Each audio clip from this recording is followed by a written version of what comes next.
19ویں صدی کے آخر سے جو ایک فضا بنی، اس میں عام طور پر کسی بھی نئی فکر کے ساتھ ازم کا اضافہ ایک فیشن بن گیا۔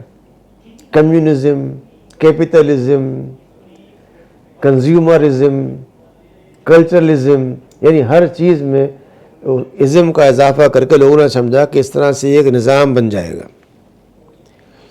دراصل کسی بھی نظام کو سمجھنے کے لیے ضروری ہے کہ یہ دیکھا جائے کہ اس کا یہ نام رکھا کیوں جا رہا ہے۔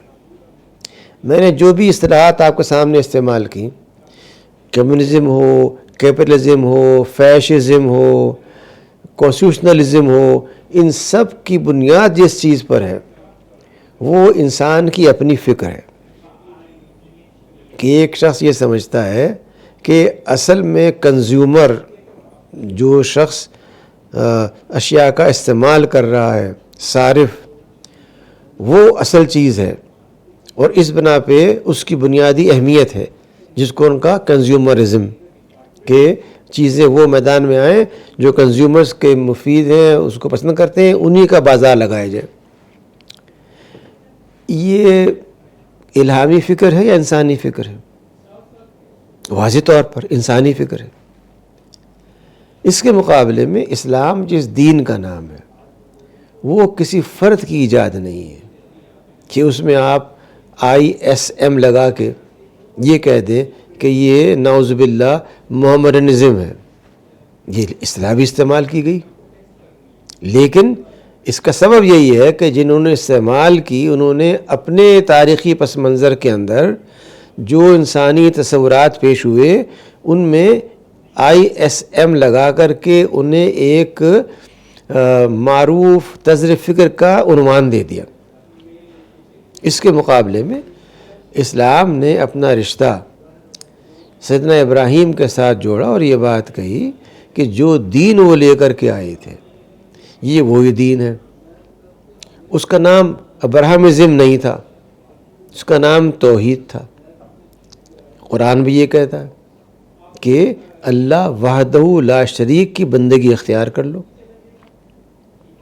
چنانچہ اسلام توحید کی دعوت دیتا ہے، کسی ازم کی دعوت نہیں دیتا۔ یہ کوئی انسانی فکر کا پیدا کیا ہوا معاملہ نہیں ہے، بلکہ یہ وحی الہی کے ذریعے دیا گیا ایک دین ہے جس کی ہر تعلیم کو، اس کے خد و خال کو قرآن کریم نے واضح کر دیا ہے۔ نہ صرف یہ بلکہ جدید اصطلاحات سے متاثر ہو کر کے بعض مسلمان دانشور اس حد تک مغرب زدگی کا شکار ہوئے کہ وہ نہ صرف اسلامزم بلکہ پوسٹ اسلامزم،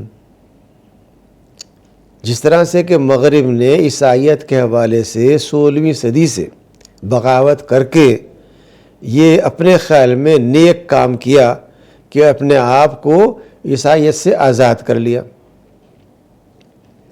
اور یہ کہا کہ ہم تو اب جدید دور میں آ گئے ہیں، چنانچہ یہ ماڈرن ایج ہے، یہ سائنٹیفک ایج ہے۔ لیکن وہ ماڈرنٹی، جدیدیت بھی کب تک جدید رہتی؟ اگر آپ نے ایک نیا طریقہ ایجاد کیا ہے اس پہ آپ 50 سال 100 سال عمل کر رہے ہیں تو کیا وہ نیا یا پرانا ہو گیا؟ جب پرانا ہو گیا ان کا اس کا کچھ تو ہونا چاہیے۔ ان کا پہلے ہم نے کہا تھا کہ ہم ماڈرن ہیں، اب کہتے ہیں پوسٹ ماڈرن ہے۔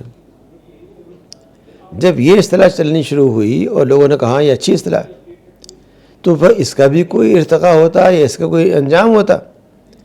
ان کا اچھا پھر ہم ایسا کرتے ہیں کہ اب یہ کہتے ہیں کہ ہم جو ہیں وہ ایک پوسٹ ڈی کنسٹرکشنسٹ دور کے اندر ہیں۔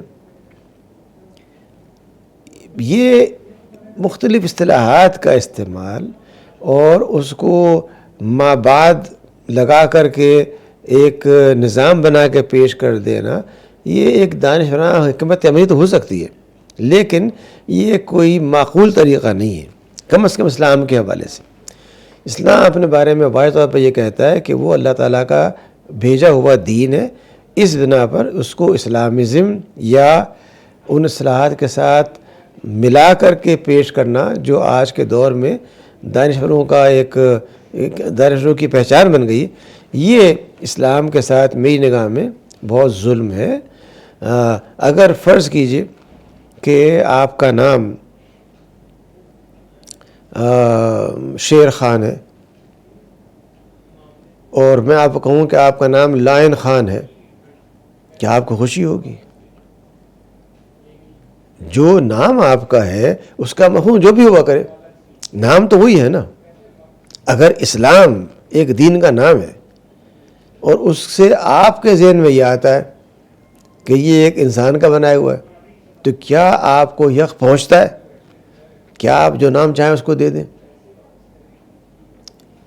اس بنا پر میں یہ سمجھتا ہوں کہ یہ جو نئی نئی اصطلاحات اور ہر وہ اصطلاح جو مغرب سے آتی ہے وہ ہمارے مسلمان دانشور سمجھتے ہیں جب تک استعمال نہیں کریں گے اس وقت تک ہمیں کوئی دانشور نہیں مانے گا، اور اس بنا پر وہ اس کے رواج دینے کا ذریعہ بن جاتے ہیں۔